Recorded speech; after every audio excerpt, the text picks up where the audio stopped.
नमस्कार मैत्रिणींनो, एस.के. शिवण क्लासेसवर तुमचे खूप खूप स्वागत आहे। आज आपण शिकणार आहोत शोल्डर पासून डॉट पॉइंट किती इंचावर घ्यायचा, किती उंचीसाठी घ्यायचा आणि किती छातीसाठी घ्यायचा हे शिकणार आहोत।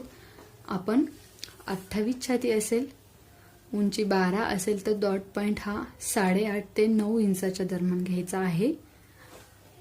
30 छाती असेल, 12.5 उंची असेल तर डॉट पॉइंट हा 9 ते 9.5च्या दरम्यान घ्यायचा आहे। 32 छाती असेल तर 12.5 उंची असेल तर 9.5-10 इंचावर घ्यायचा आहे।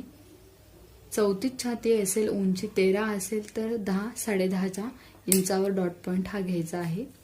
आणि 36 छाती असेल, 13.5 उंची असेल, डॉट पॉइंट हा 10.5 ते 11च्या इंचावर घ्यायचा आहे। शोल्डर पासून डॉट पॉइंट घ्यायचे आहे सगळे पण।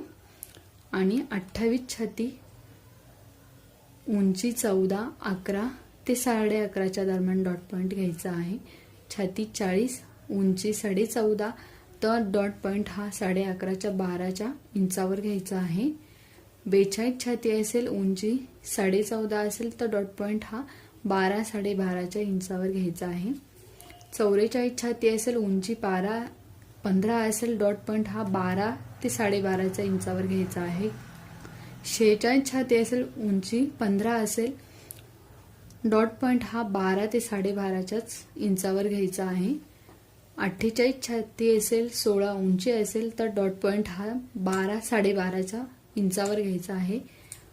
50 छाती असेल, उंची 16 असेल तर डॉट पॉइंट हा 12 ते 12.5च्याच इंचावर घ्यायचा आहे। यानुसार डॉट पॉइंट घेतले तर व्यवस्थित फिनिशिंग येते। हे डॉट पॉइंट आपल्याला फोरटक्स आणि प्रिन्स कटला लागतात, त्याच्यामुळे हा चार्ट एकदम महत्त्वाचा आहे। बघितल्याबद्दल धन्यवाद।